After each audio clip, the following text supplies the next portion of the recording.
did we get to know each other?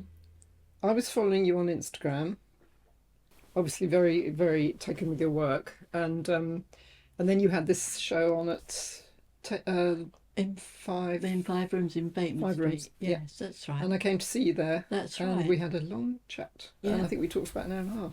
Yeah, we did. And We did. then, yeah, and then I think you had the two-person show on at Oh, the- you came the down to the Beecroft. Beecroft, didn't you? Yeah.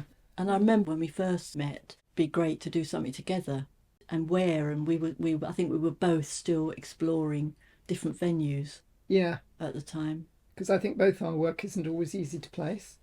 I don't really know how to describe our work, No. but sort of theatrical, a bit dark. Yeah, absolutely. It's definitely on the darker side of things, isn't it? Yeah. What we've got behind us is pretty amazing. Who are they? And how did you get on to making puppets? I don't even really know. I remember I think I made one when I was about 17, and then I sort of stopped and then went to art college, and there was no puppet making there. But I think I just sort of resurrected it after I'd left and just started making. Okay. I think I made the 18th century, the Mrs. Thackeray one. So she's very old now, but there's still sort of versions of her going. Yeah. Well, she's got such a marvellous face. I think it's the faces. I think I just love creating. Yes. I'm really mesmerised by faces. I mean, I don't make them to perform, but I think they're just really good sort of vehicles of fantasy, and you can really get into sort of detail. And I like the fact that you can move them, so they're sort of a bit like articulated sculpture, I suppose. And the costuming is obviously something that you do.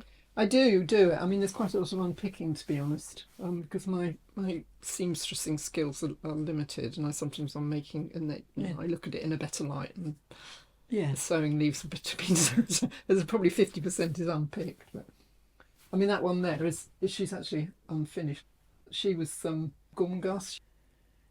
Yeah. He was one of the very early ones I did. He's Primavera, spring, the green one, so he's quite celebratory. He's actually got a codpiece. He's marvellous. I love him. I think he's fantastic. And you've done work around the Molly houses as well, haven't you? Yes, because when you think about the times that they were sort of 17 and 1800s, I mean, obviously being gay and those for men, I mean, women were sort of hidden, but very much a hanging offence. And the idea that there were these places that you could sort of go to be yourselves and to some element of safety. And I think the fact that guys could go there and dress in dresses, and apparently they had like birthing ceremonies and marriage ceremonies and the whole theatricality of it. Yes, fascinating. Really fascinating. Yeah, no, I think so too. Yeah. I wasn't quite sure if it was slightly cultural appropriation, because obviously I'm not a gay man. No. And I spoke to one of my daughter's friends who's gay, Right. and sort of talked to him about it. Did you think it was sort of appropriate for me to? And he was really encouraging, actually. I think people's bravery and when they're fully themselves is quite a thing I really admire.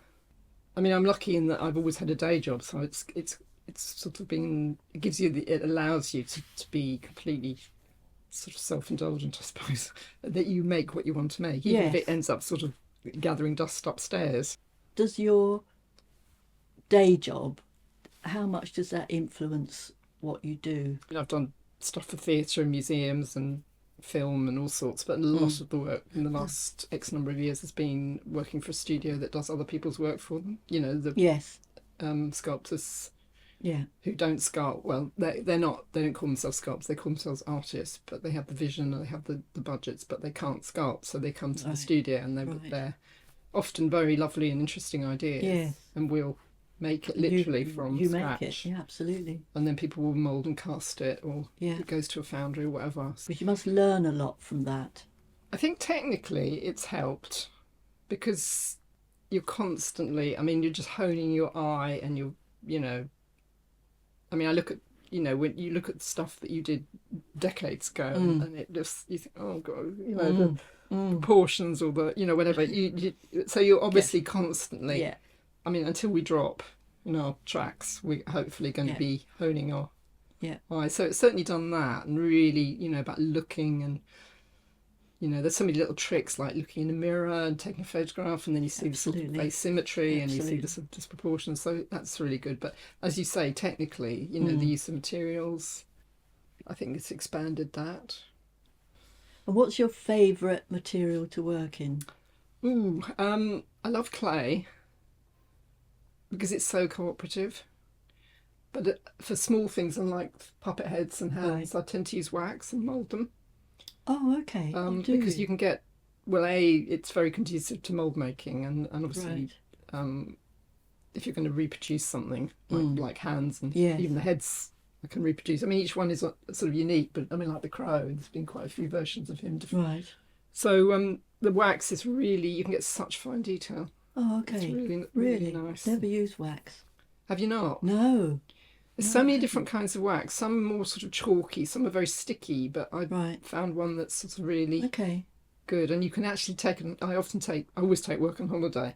So you can take a wax head in your suitcase, wrapped, and it will come back in good nick. Whereas obviously clay, it probably ends up getting mashed. So it's good for travel. And you can mould it with like a resin mould? Silicone. Silicone mould. Silicone mould. Yeah. Okay. So those two materials would be my favourite, because I'm not a carver. I mean, I have done carving with polystyrene, which I hate. Oh, I haven't done it for donkeys. It's horrible. It sticks to everything. It gets in every bit of your clothing and your teeth, and it's deeply unenvironmentally friendly. I haven't done any for years, but in the past that was required. But that's obviously carving as opposed to modelling. So, and I've noticed a few of your smaller sculptures. Are they cast in brass? Not brass. Sorry, bronze. Are they cast in bronze? No, they're not. I mean, I think it's too. I mean, for me, it would be too expensive, and you'd have to be fairly certain that you've got the buyers before you can commit that sort of money. And now I tend to use some. Like a resin, and then paint it and sometimes graphite it or something, which gives it a sort of metallic. It's definitely got a metallic look. It's usually graphite. It's been the technique I've used a lot with things over the years. But more recently, I mean, things like there's some heads, they're all clay, so they're all just one-offs now. So I've sort of trying, apart from the puppets, which I'm still doing in wax, I'm sort of just literally doing one-off sculptures now, sort of mixed media ones, rather than getting into, because honestly my mould making leaves a lot to be desired. It's got better, but it's not it's not my favourite thing to do. It's really mould making. So you use it too in your... I have done, silicone. I did do years ago when it was all plaster moulds out from clay and all of that, and I didn't enjoy that very much. It seemed to be just so tricky, you never quite knew what would come out really. But I've recently got into silicone to do little things, but I haven't really explored it enough. Because it's sort of doing it without getting air bubbles in it, and the sort of techniques you can use. You brush on the first, and then So, but you still got to get your seam lines spot on, and there's sort of tricks people have taught me. But honestly, not my moulds aren't things of beauty. Yours probably are more. I think you're very meticulous, aren't you? Not if I'm annoyed with something. Oh. So we're about to do this show, aren't we? Yeah, it's a nice little gallery. Beautiful. I love its age. That's from 1720, isn't it? It's got a real sort of I think for us. Yes, it's definitely got an atmosphere, hasn't it? Yeah. And how do you feel about exhibiting generally? Is it something you do happily? Yeah, I mean, I think you learn the hard way which are the ones that are worth investing time and sometimes money in. I mean, I know we've talked about sort of art fairs and the whole... I mean, obviously they require a lot of meeting and greeting, engagement and energy. Yeah, and I tend to run out and flag fairly swiftly. So unless you're doing it with a friend, I think they're really you definitely need a buddy to do it with, don't you? It really helps. Yeah. But I mean, doing the kind of, like we did one last year, Spatio one, which I think was fantastic when there were 11 of us, and I think it was a really special show. Yeah, no, that was good. really That was good. interesting, sort of unusual work. And I think this is going to be something, a smaller version of, Yeah. smaller in the number of Yeah, and a smaller venue as participants. well. Yeah. Yeah, no, I think so. I think it will. No, I'm delighted to have been invited to be part of it.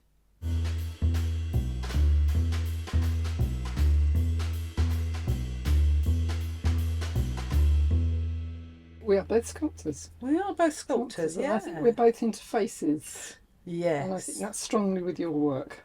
Yeah, absolutely. I think I've got a childhood fascination with faces. Doesn't go away. And I continually love seeing people's faces and seeing faces in things.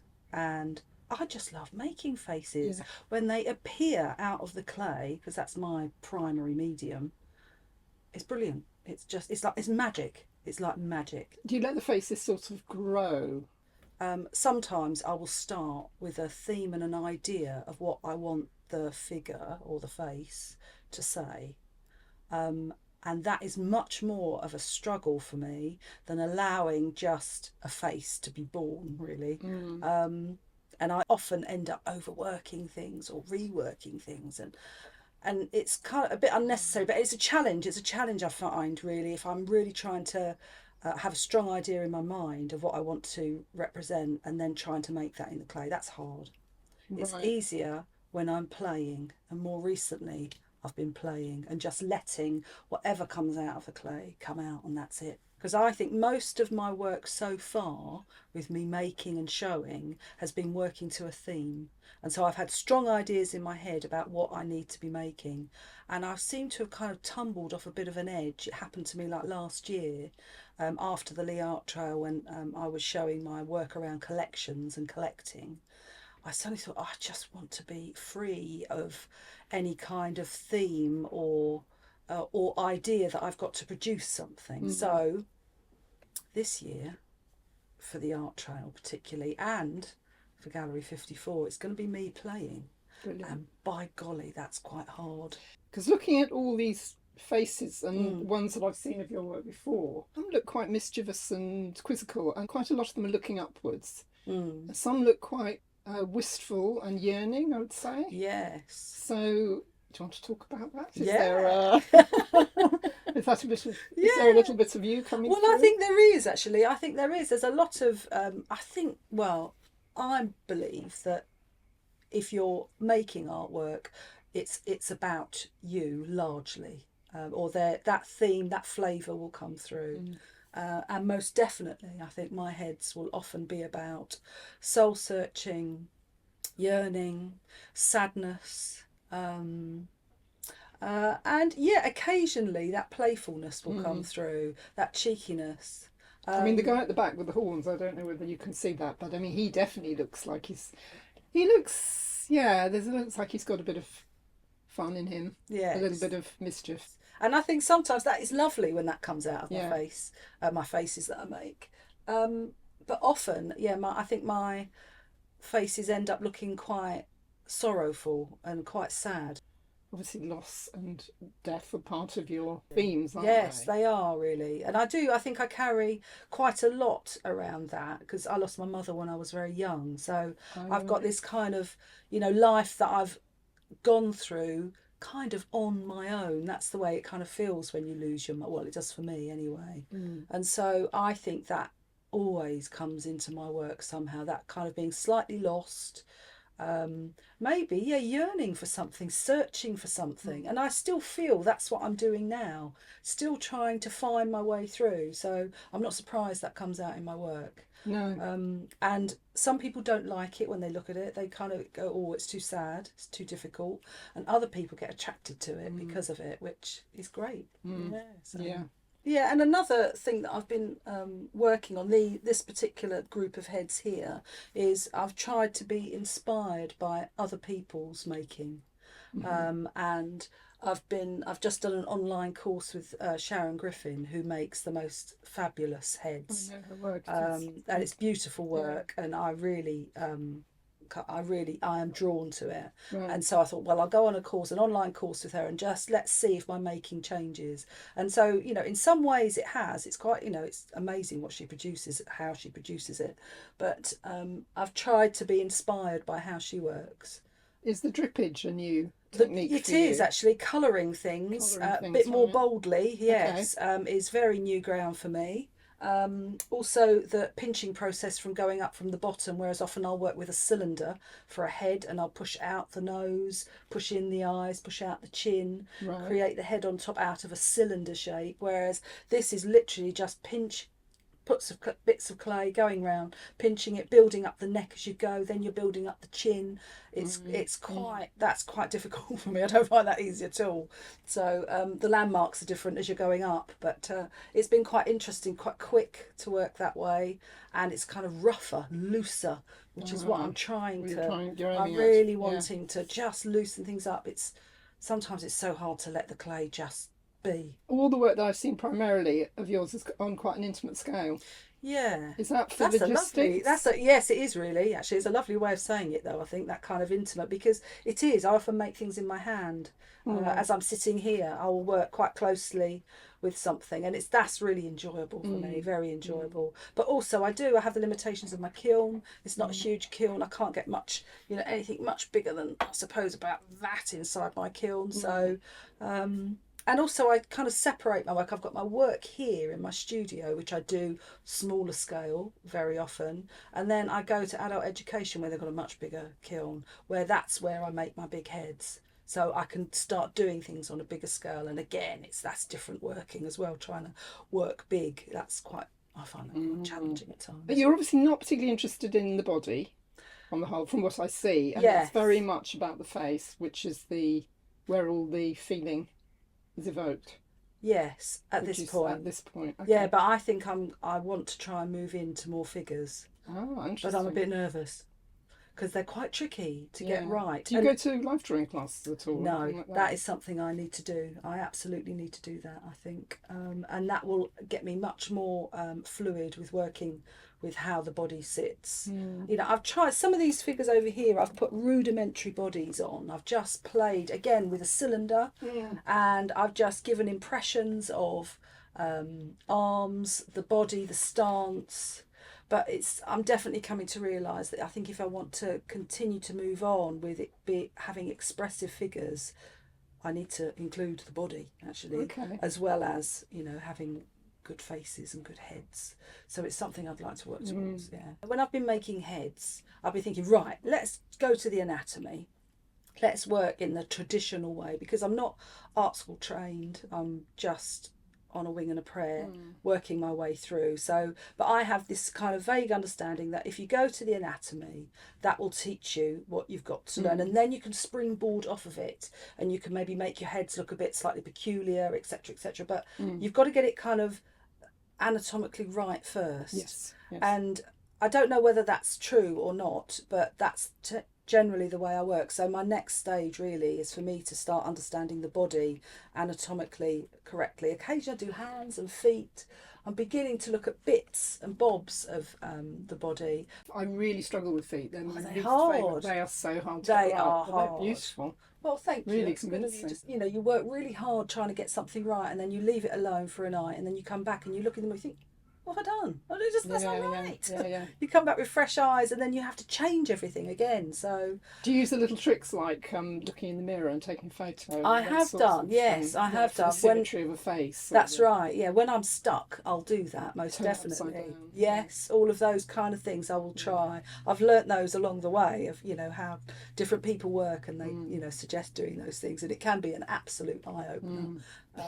But I do still quite frequently get quite stuck, and you think, I know something's wrong about this face, hand, foot, whatever. I don't know what it is, but I'll get there eventually. It's about getting your eye in, observing really, really well, and it takes me forever doing that. It takes me a long time, doesn't it? Yeah, it does. Yeah. I hear that you are thinking about making a foray into the world of puppets. a little foray, a playful A foray. playful experimental Yeah, foray. absolutely, yes, yeah. Nothing like your really refined ones. These are just going to be much more about me playing and putting together different bits and bobs with the clay. So I'm hoping to bring in, different mediums like, wood, maybe glass, maybe metal, to create different figures and different personalities within a puppet form. So they're articulated. they will be That's the element I articulated, want. yes, yeah, just kind of loosely, nothing sophisticated, just wire, string, that kind of thing, and then to have things moving. And and I've always had a lot, really strong love of paper puppets and old theatrical puppets, and it's the age-old thing for me. I can make that, I could give that a go, I can give it a go. And so that's what I'm thinking, well, if I want to play, I want to make things that I want to make. And so puppets I've avoided doing, and so now that's what I'm going to do. So you may well see some in 54. Yeah, definitely. Brilliant. Which will be nice.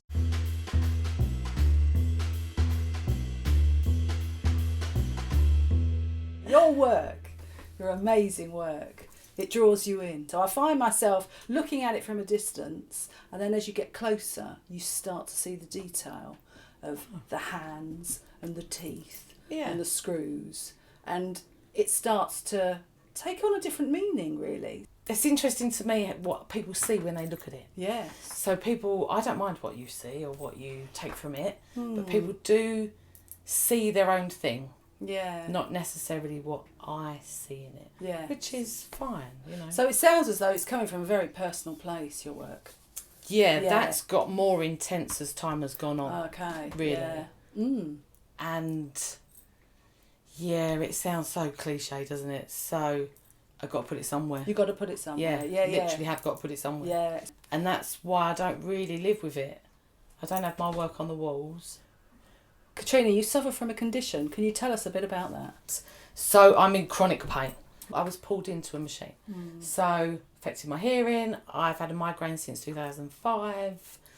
So lots of different bits of me have been affected.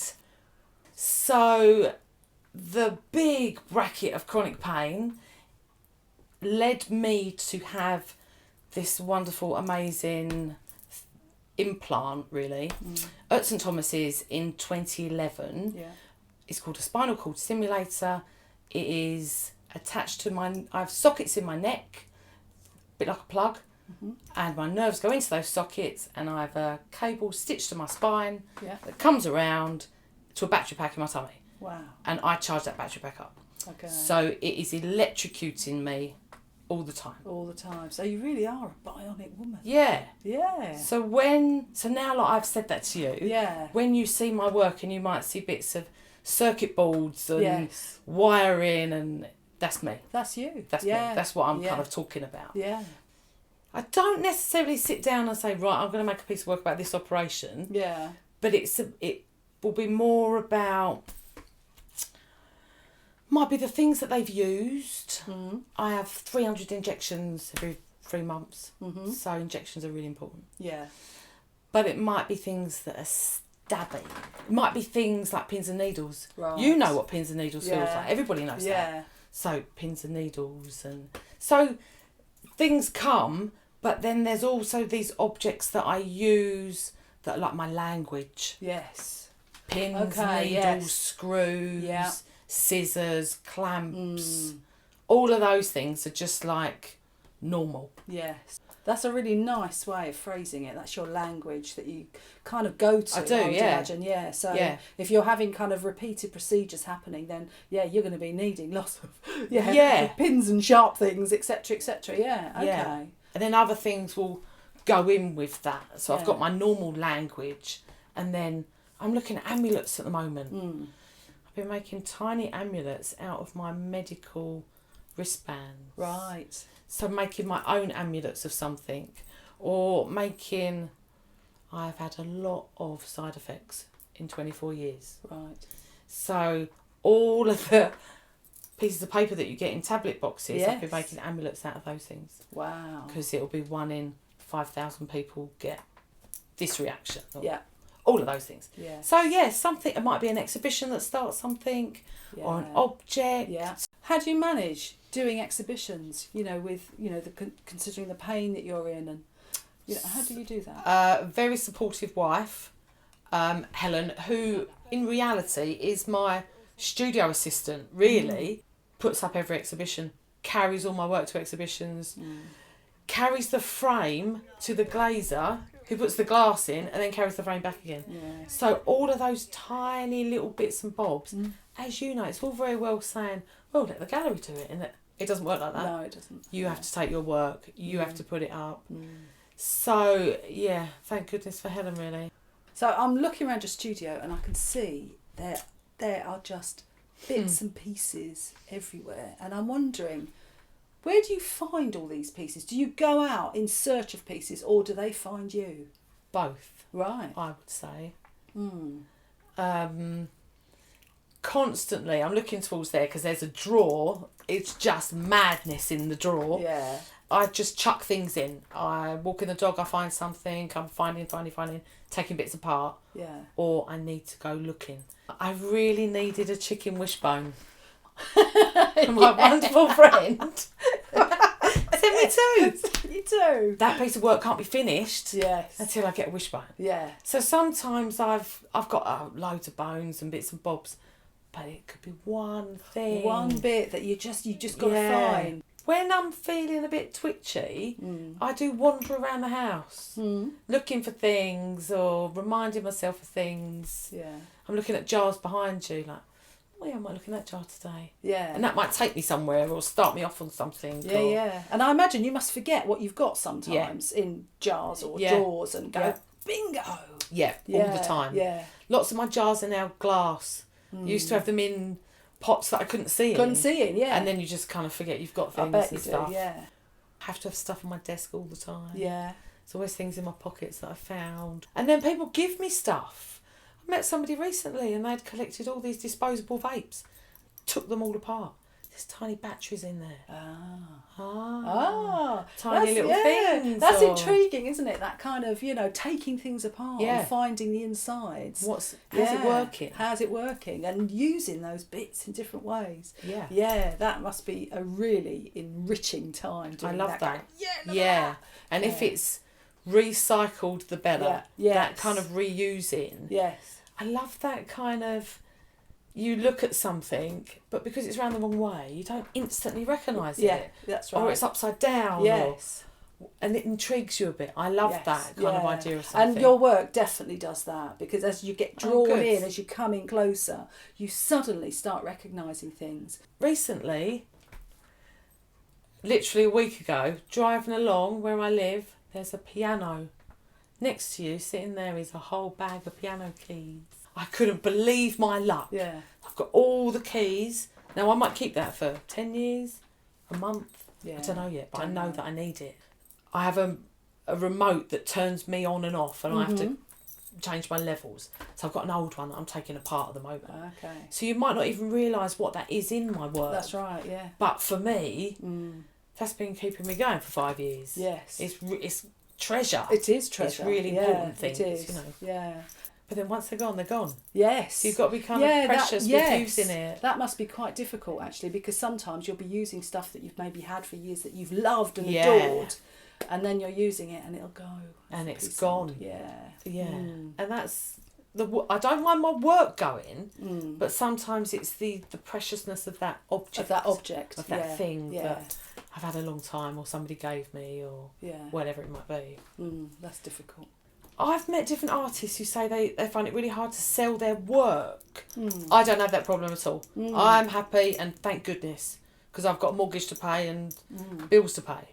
It's not my piece of work, but it can be an object that is kind of... That makes you want to keep hold, yeah. Okay. Yeah. Recently I sold a piece of work and it had my original finger splint. So when I had they originally put my fingers back on and then took it back off again. So the original one, and I don't mind, and I've made that piece of work and it's for sale, but when it went, I didn't know who it went to, because I do have that sometimes. Yes. It's not always people that I know buy my work. And that was a bit of a new feeling. Right, okay. Why would they want that? And I have to kind of let it go. Yes. They probably didn't see it how I saw it Yes. at all. Yeah. Or realise what it was or any of that stuff. Yes. Most people just kind of looking at the beauty or the skill or the technique or those kind of things. Yeah. So I did a piece of work. It was a head and it had lots of needles sticking in it. And that is me.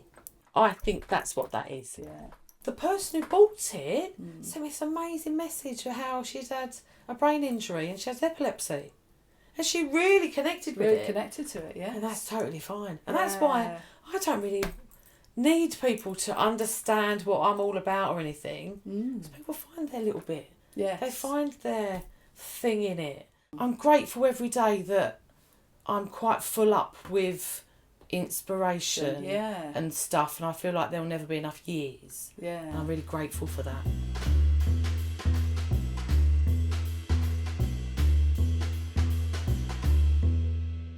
Your practice, your millinery practice, how did you begin working together? How do you know each other? Well, we met at Stephen Jones. Dan was already there. I worked out Dan was the best milliner in the place, so I sat next to her. But we got on really well, and that was the thing. We just forged a really good friendship, and we had similar ideas about how things should look. I studied three-dimensional design at Brighton Poly. It was quite a sculptural course, so you could pretty much set your own projects. So I made a collection of hats out of found objects, like a washing line woven and some plastic sheeting. And when I left college, I felt like I was a jack of all trades. I didn't really know what to do. But I just remember looking at some of Stephen's work that I saw in a magazine and realised that I'd really loved, of all the projects, the hat project had been the one that I had enjoyed the most. So I wrote to him and asked if I could come and do like a trial day or something, just to come and be in the studio. And he said, yes, come along. And I took my folder and it was full of everything that I'd done. He was really lovely, and I started there when it was collection time. It was completely manic. Luckily, the kind of hats he makes are out of very random materials, sometimes smashed light bulbs, all sorts of weird stuff. So technically, that I wasn't a trained milliner didn't really matter. And I sort of ended up staying for probably 10 years. Wow. Yeah. That's quite a story. Yeah. You must have shown something that you were capable, that he wanted to invest in you. I think if you work there, you have to be able to sort of handle any kind of material and not really worry about it, or just be experimental like he is. It was always a challenge, and I loved the fact that it was never boring, ever. It was never, ever boring. Yeah. So how did you, Sarah, end up at Stephen Jones? I was in Paris, and I got a work placement with a small studio that made hats for Hermes, and the work experience was, they just made me do one thing, which was sew a head ribbon in a hat, which they were immaculate hats, beautifully made, but just that was the one job I had to do, and they timed me, and I had to do it in 20 minutes. So I learned how to sew a head ribbon in, but I realised that the centre of millinery was London with Philip and Stephen, and I wrote to everyone, and then I got an interview at Stephen Jones, and at the interview they asked me to sew a head ribbon in, and so the one thing I'd learned how to do, and I did it in 19 minutes, so yeah, and I got the job. So is there different skills amongst the pair of you? No, I think we're both good enough to be able to make a piece completely on our own. Yeah. I mean, Sarah's made brilliant hats. They're fantastic.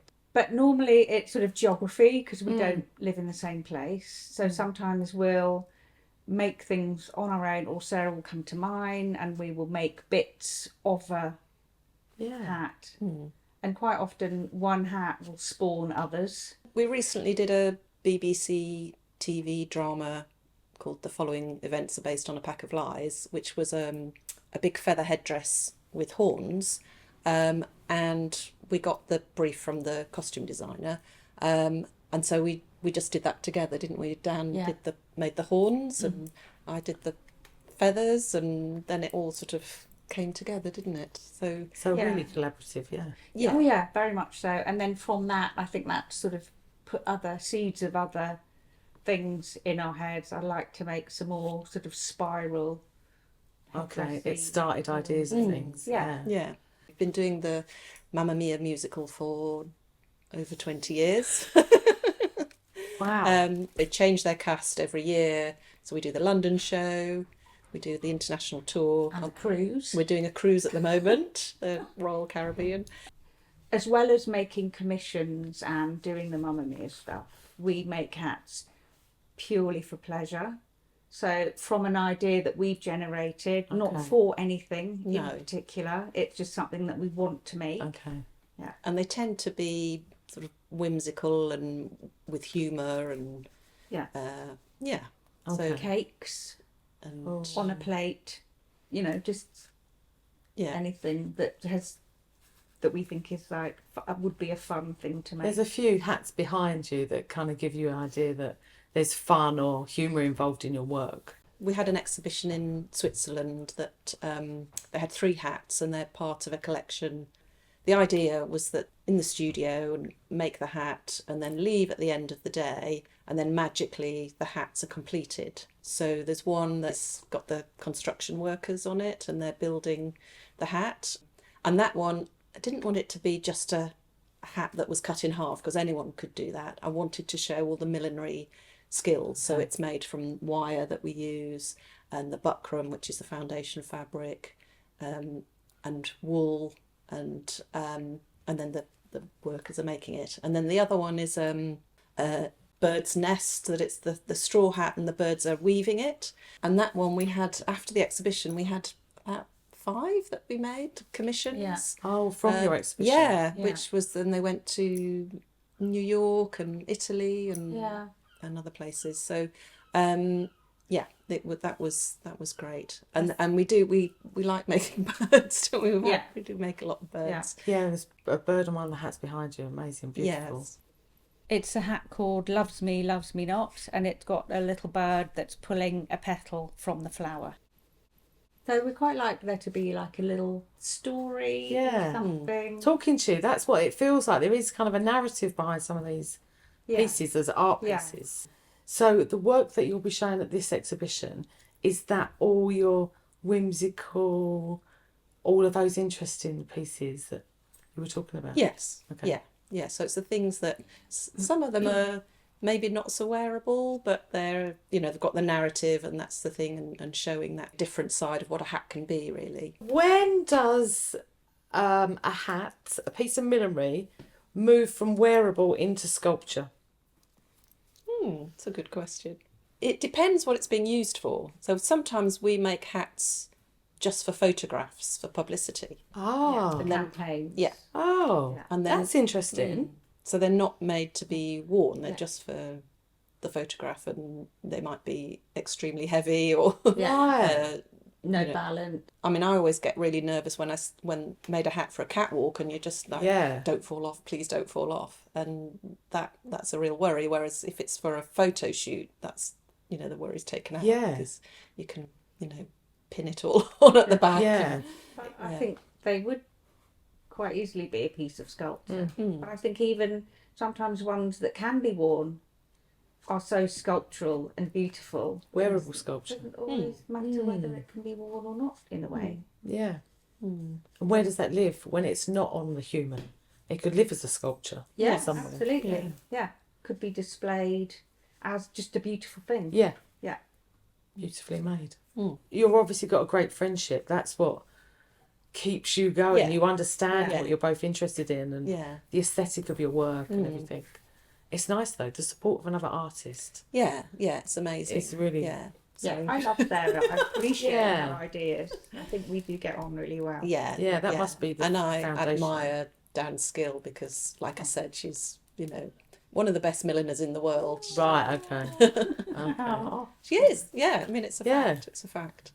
You know, she makes all the amazing hats. You see, you know, hats on Rihanna or Schiaparelli or Moschino, and, you know, Dan's made them. Okay. You know. Stephen's designed them, obviously, but, Yeah. you know, Dan's made them, and the skill of doing that is really exceptional.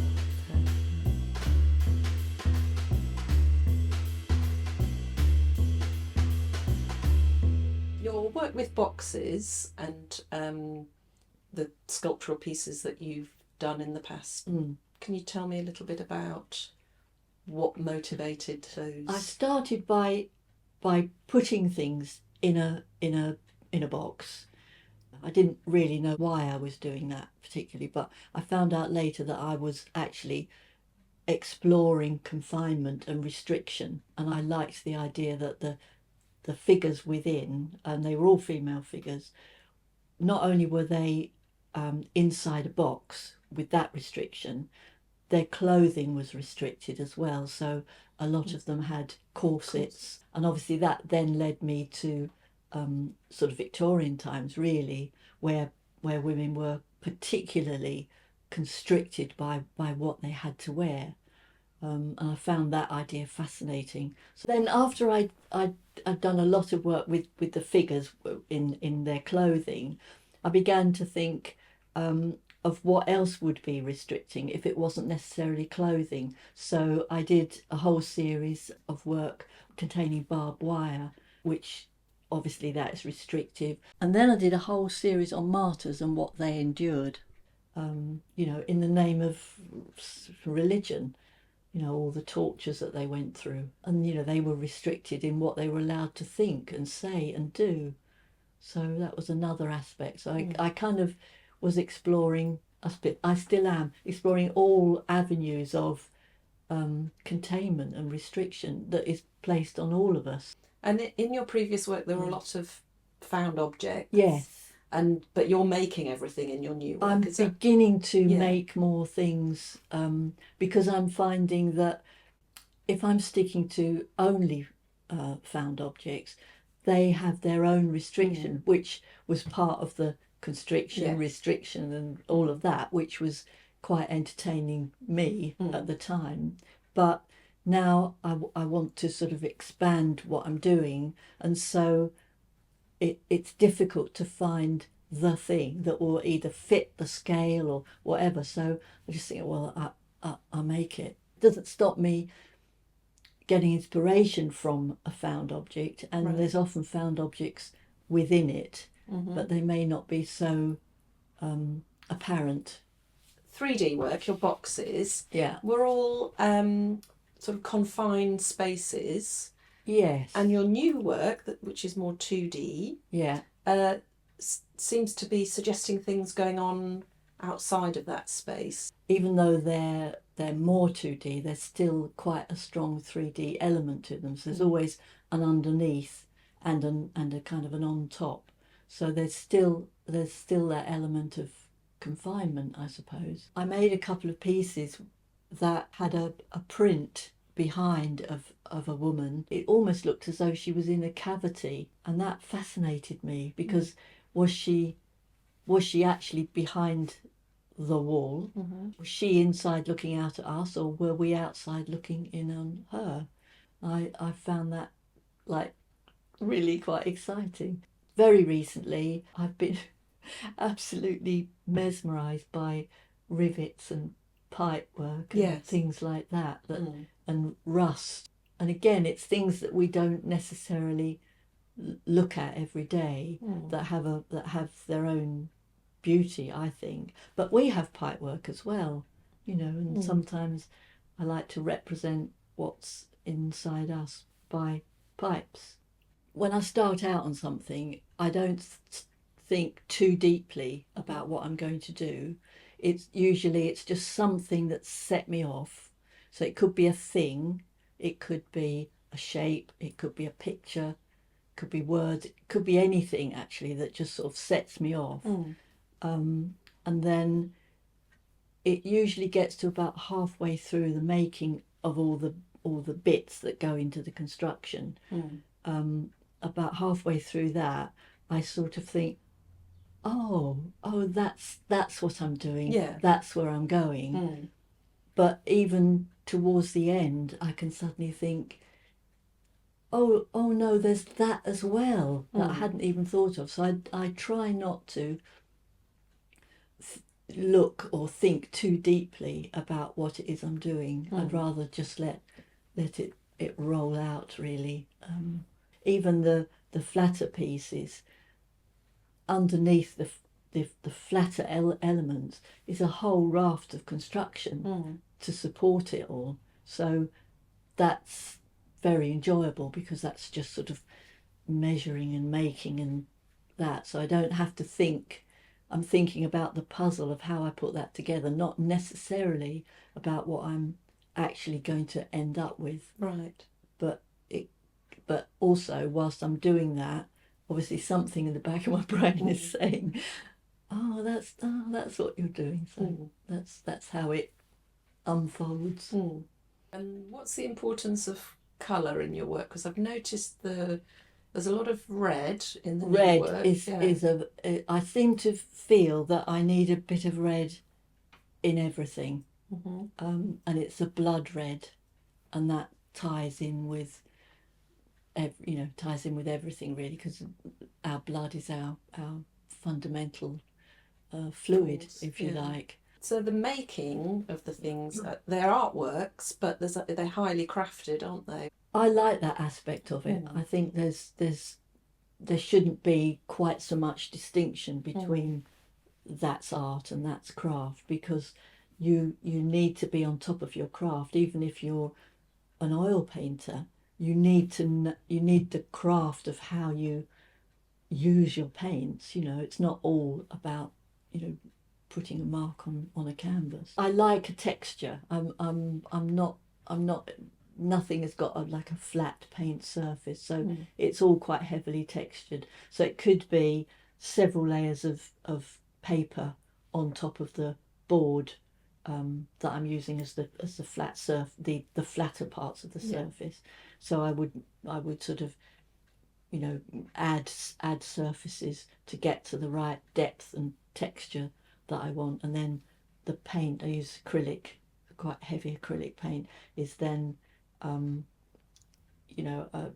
put on usually with a spatula or a sponge, because then I can get like nice deep texture within the paint, and it looks quite like old texture would be on a wall.